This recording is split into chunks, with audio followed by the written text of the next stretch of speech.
علی کی فضیلتیں فضائل ہیں اور دنیا کے ظالموں نے مصائب بنایا، لیکن قدرت نے یہ چاہا کہ فضائل علی کے مصائب نہ بننے پائے، اس لیے کہ مصائب صرف حسین کے ہوں گے، علی کے فضائل خوشیاں ہیں۔ قدرت کا انتظام دیکھیے، اس نے انتظام کیا کہ بھائی ایسے بھیجو جن کے دلوں میں ملک جا کے بیٹھ کے گھر بنائیں۔ تو ایک بار علی نے دیکھا کہ امیر صاحب کیا ہوگا تیرا،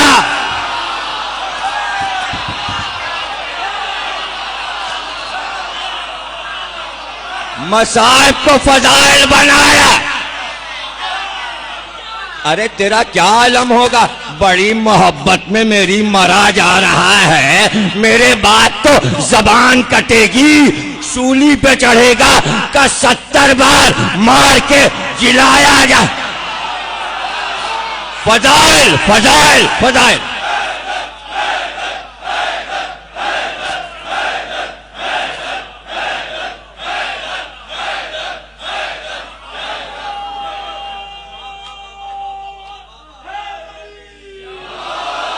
ادھر سے کمبر آ گیا، ارے تو کہاں سے آ گیا، میں تو میسم سے بات کر، اور تیرا کیا علم ہوگا، تجھے تو ابن ذات بلا کے کہے گا علی کو گالی دو، تو کیا، نہیں مولا 70 بار ماریں، خاک کریں، جلائیں، خاک ہوا میں اڑائیں، اللہ پھر پیدا کرے، 70 بار وہ پوچھے تو میں کہوں گا تو زندہ زادہ ہے۔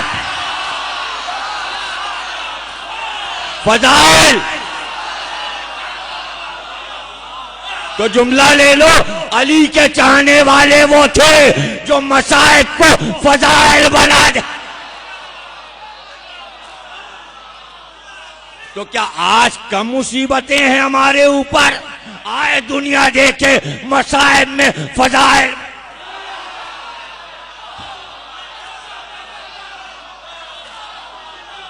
یہ ہے علی کی محبت، یہ علی کی محبت۔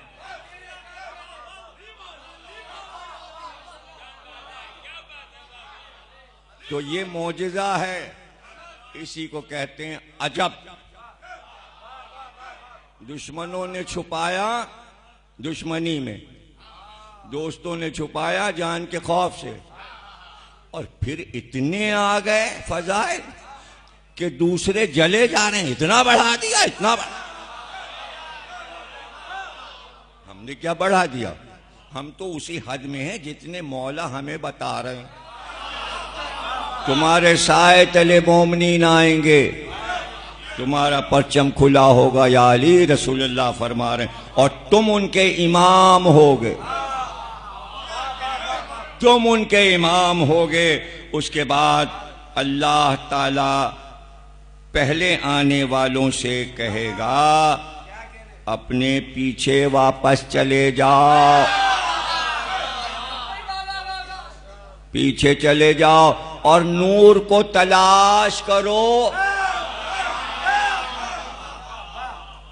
پھر ان کے سامنے اللہ ایک دیوار قائم کر دے گا، پیچھے ہٹایا، ان سے کہا نور کہاں ہے، تلاش کرو، پھر ایک دیوار بنا دی جائے گی، اس کا ایک دروازہ کھول دیا جائے گا، سب گئے ادھر، ایک بنی دیوار، اس کا کھول دیا گیا ایک دروازہ۔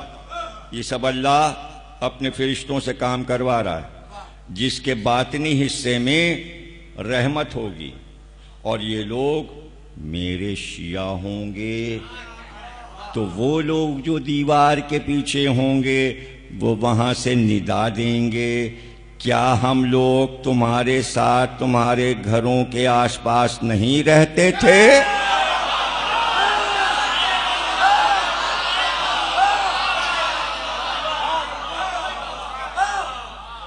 تو میرے چاہنے والے کہیں گے کیوں نہیں، کیوں نہیں، لیکن تم لوگوں نے اپنے آپ کو دھوکہ دیا.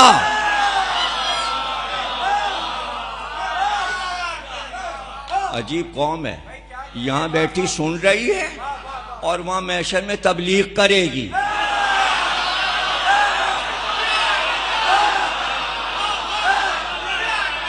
تبلیغ ہو رہی ہے, تم نے اپنے نفسوں کو دھوکہ دیا, اپنے آپ کو دھوکہ دیا. باز رہے تم اور شک کرنے لگے, اور تمہاری باطل خواہشات نے تمہیں دھوکے میں رکھا, یہاں تک کہ امر الہی آیا اور شیطان نے اللہ کے معاملے میں تمہیں فریب دے دیا. تو آج کے دن تم سے کوئی فدیہ لیا جائے گا اور نہیں افراد سے کہ جنہوں نے کفر کیا. تمہارا ٹھکانہ جہنم ہے اور یہی تمہارا مولا ہے. اور یہ کتنا برا ٹھکانہ ہے. یہاں بھی باز نہیں آئے یہ علی والے, بتا رہے ہیں ایک مولا سے بھاگے تو دوسرا مولا مل گیا. اس کے بعد میری امت, یہ رسول اللہ کے الفاظ ہیں, میری امت اور میرے شیعہ وارد ہوں گے. یہ لوگ حوض محمد صلی اللہ علیہ وسلم سے سیراب ہوں گے, اور میرے ہاتھ میں اوسجا, مسلم ابن اوسجا نام سنا ہے نا صحابی, اوسجا ایک درخت کا نام ہے. اسی درخت کی شاخ سے رسول اللہ کا عصا بنایا گیا تھا, اوسجا درخت سے. تو فرماتے ہیں رسول اللہ کہ اوسجا کا عصا میرے ہاتھ میں ہوگا, جس کے ذریعے میں اپنے دشمنوں کو دھتکاروں گا. تو کیا کہتے ہیں رسول اللہ, جیسے عرب میں اجنبی اونٹوں کو بھگایا جاتا ہے, اس طرح میں بھگاؤں گا. رسول اللہ کی بات ہے اپنے دشمنوں کو, اس میں کوئی برائی نہیں ماننا ہے. ہو سکتا ہے ابو جہل ہو, یا وہ کفار ہوں جو پتھر پھینکتے تھے, اوجڑی رکھتے تھے. یہ تو وہیں پتہ چلے گا رسول اللہ کے دشمن کون ہیں.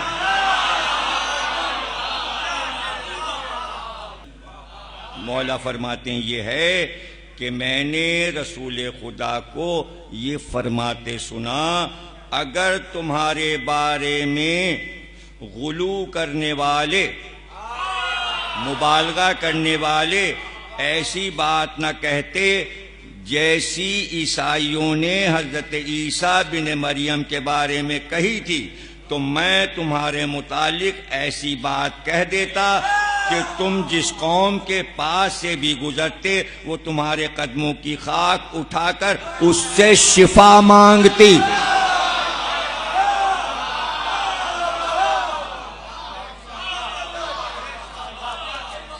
شفا مانگتی. تو کسی نے کہا کہ اب تو محمد اپنے بھائی کی ایسی فضیلتیں بیان کرنے لگے ہیں کہ عجب نہیں کہ کسی دن کہہ دیں کہ میرے بعد علی نبی ہوگا. تو ظاہر ہے کہ جو دوستدار ہیں وہ سب سنتے تھے تو تکلیف ہوتی تھی. وہ آئے, انہوں نے کہا یا رسول اللہ, یہ جو آپ نے کہا کہ اگر علی کی فضیلت میں بتا دوں تو جیسے نصیری خدا کہتے ہیں, جیسے نصرانی خدا کہتے ہیں عیسیٰ کو, ویسے ہی آپ کی امت علی کو خدا کہنے لگے گی. تو یہ بات آپ نے حق کہی کہ جو کچھ میں علی کے بارے میں کہتا ہوں وہ سب حق ہے, اس لیے کہ علی خود حق ہیں. علی حق ہے, ایسا ہی ہے. تو یہ کہاں ہوا؟ یہ ذات سلاسل کی لڑائی ختم ہوئی جس میں علی اکیلے گئے تھے, اور یہ لڑائی وہ لڑائی ہے جس میں تلوار نہیں چلائی مولا نے. مولا کے ہاتھ میں ایک زنجیر تھی, اور اس زنجیر کو جب آپ نے ہوا میں چلایا تو وہ بڑی ہوتی گئی اور 12,000 کافروں کو باندھ لیا، اور 12,000 کافروں کو باندھ کر مدینے لے آئے۔ اور جب گئے تھے ذات سلاسل، اسے وادی آبس بھی کہتے ہیں اور اس کو ذات سلاسل بھی کہتے ہیں، اسے وادی رمل بھی کہتے ہیں۔ ایک ہی لڑائی کے 3 نام ہیں، جنگ رمل، جنگ یابس اور جنگ سلاسل۔ سلاسل کہتے ہیں زنجیر کو، رمل کہتے ہیں بجری کو، چونکہ بجریلا علاقہ تھا، بجری تھی، بجری جہاں بکھری ہوتی ہے اس پہ گھوڑا نہیں دوڑ پاتا، دھس جاتے ہیں نا پیر اس میں۔ گھوڑا جب اتارتے ہیں تو کیسے اتارتے ہیں؟ ٹرک سے کدا دیتے ہیں اور ٹانگ ٹوٹ جائے گی اس کی۔ بجری کا ڈھیر لگایا جاتا ہے ٹرک تک، پھر گھوڑا اس پہ قدم رکھتا ہے، 2 3 اور ایک بار سڑک پہ آ جاتا ہے۔ ایسے ہی ذوالجناح لایا جاتا ہے، جب باہر سے لایا جاتا ہے تو اس کو ٹرک سے ایسے ہی اتارتے ہیں۔ وہاں تھی بجری اور یہاں تھا حکم کہ رات بھر کا سفر اور صبح حملہ کرنا ہے، دشمن تک پہنچنا ہے۔ تو علی نے گھوڑا چھوڑا اور لجام کھینچی اور گھوڑا چلا۔ یا رسول اللہ کو جبریل نے بتایا علی کا گھوڑا جا رہا ہے، اور جیسے ہی وہ صبح کو پہنچا، جیسے ہی سر پہ علی پہنچے، ابھی وہ سو رہے تھے، اٹھے تھے، منہ ہاتھ دھو رہے تھے، ناشتے واشتے کی تیاری، علی اوپر پہنچ گئے ان کے سر کے اوپر، وہ گھبرا گئے، بھائی آ گئے مسلمان آ گئے اور لشکر آ گیا، گھوڑا کی ٹاپوں کی آواز، گھبرا گئے، بھاگنے کی سوچنے لگے۔ اتنی دیر میں علی نے سب کو باندھ لیا اور پکڑ لیا، اور جیسے ہی پکڑ لیا اور صبح فجر کا وقت تھا، صبح کا وقت تھا، تو رسول اللہ نماز پڑھانے مسجد میں آ گئے۔ جیسے ہی سورہ الحمد ختم ہوا اس وقت وہ عمل ہوا تھا، نیت کر کے صبح کی نماز پڑھ رہے تھے اور پورا الحمد ختم کیا تھا، جبریل آئے اور کہا آگے کوئی سورہ نہ پڑھیے گا، نیا سورہ لائیں، بسم اللہ الرحمن الرحیم، والعادیات ضبحا فالموریات قدحا فالمغیرات صبحا۔